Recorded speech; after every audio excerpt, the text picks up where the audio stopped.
प्रिय विद्यार्थी, कक्षा 12 में हम समाज शास्त्र में आज कृषि संरचना का अध्ययन करने जा रहे हैं। तो सबसे पहले आपको समझना है कि कृषि संरचना है क्या। कृषि संरचना ग्रामीण क्षेत्र में कृषि योग्य भूमि ही उनकी आजीविका का प्रमुख साधन है।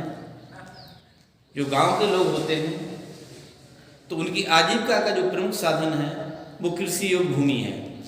गांव में रहने वाले बहुसंख्यक लोगों के पास कृषि योग्य भूमि होती है।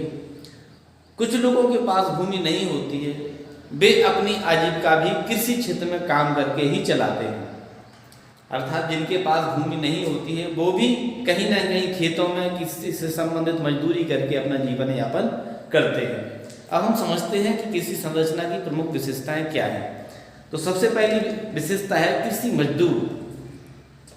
कृषि गांव में जो भूमिहीन व्यक्ति हैं या जिनके पास कम भूमि है, ऐसे लोग कृषि से संबंधित कार्य करते हैं और उससे ही अपनी आजीविका का जीवन यापन करते हैं।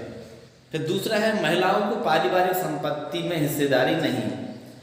सबसे पहले यदि हम देखते हैं तो पहले महिलाओं को पारिवारिक संपत्ति में हिस्सेदारी नहीं थी, लेकिन अब कानून बन गया, हिंदू उत्तराधिकार अधिनियम जो होता है उसके अंतर्गत महिलाओं को संपत्ति का अधिकार प्राप्त हो चुका है। तीसरा है पट्टेदारी काश्तकारी प्रथा। तो पट्टेदारी काश्तकारी प्रथा में क्या होता है, जो भूस्वामी होते हैं, बड़े बड़े काश्तकार होते हैं, ये छोटे छोटे किसानों जिनके पास कम भूमि है या भूमिहीन किसान हैं, अपनी जमीन उन्हें पट्टे पर देते हैं 1 साल के लिए या 2 साल के लिए। तो उसका 50% या 75% हिस्सा उससे उस जमीन से पैदा होने वाला जो संपूर्ण भाग है उसका 50 या 75% हिस्सा उन काश्तकारों से लेते हैं। शेष हिस्सा काश्तकार अपने पास रखते हैं, चाहे उसमें वो फसल बोएं या नहीं बोएं। इसके बाद है ऊंची जाति वालों के पास भूमि की अधिकता। आप सभी ने देखा होगा, गांव में जो ऊंची जाति के लोग होते हैं उनके पास सबसे अधिक भूमि पाई जाती है, और जो निम्न जाति के लोग होते हैं उनके पास भूमि कम पाई जाती है। नेक्स्ट है भूमिहीन या सीमांत किसान। प्रायः निम्न जाति के होते हैं।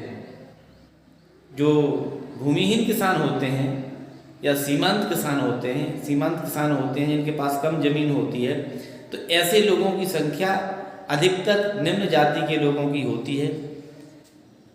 अगला है सबसे अच्छी भूमि उच्च एवं मध्यम वर्ग के पास होते हैं। अच्छी भूमि का तात्पर्य यहाँ है उपजाऊ भूमि, जिसकी उर्वरा शक्ति अच्छी है, फर्टिलिटी अच्छी है, जो जमीन अच्छी पैदावार देती है, ऐसी जमीन मध्यम या उच्च वर्ग के लोगों के पास होती है। नेक्स्ट है हमारा बेगार अथवा मजदूरी, बंधुआ मजदूरी की प्रथा। ग्रामीण समाज में बेगार से तात्पर्य है जितना वो श्रम करते हैं, जितनी मेहनत करते हैं, मेहनत के बदले में उतना उन्हें मजदूरी नहीं दी जाती है, उसे बेगार कहते हैं। और बंधुआ मजदूरी का तात्पर्य है साल भर के लिए किसी व्यक्ति को ये उच्च वर्ग के लोग रख लेते हैं और उसकी मेहनत के अनुसार उसे मजदूरी नहीं दे जाते हैं, एग्रीमेंट टाइप का कर लेते हैं। इस प्रकार से बेगार अथवा बंधुआ मजदूरी की प्रथा गांव में प्रचलित है। तो इस प्रकार से हम देखते हैं कि भारत में कृषि संरचना इस प्रकार की व्यवस्था है। धन्यवाद।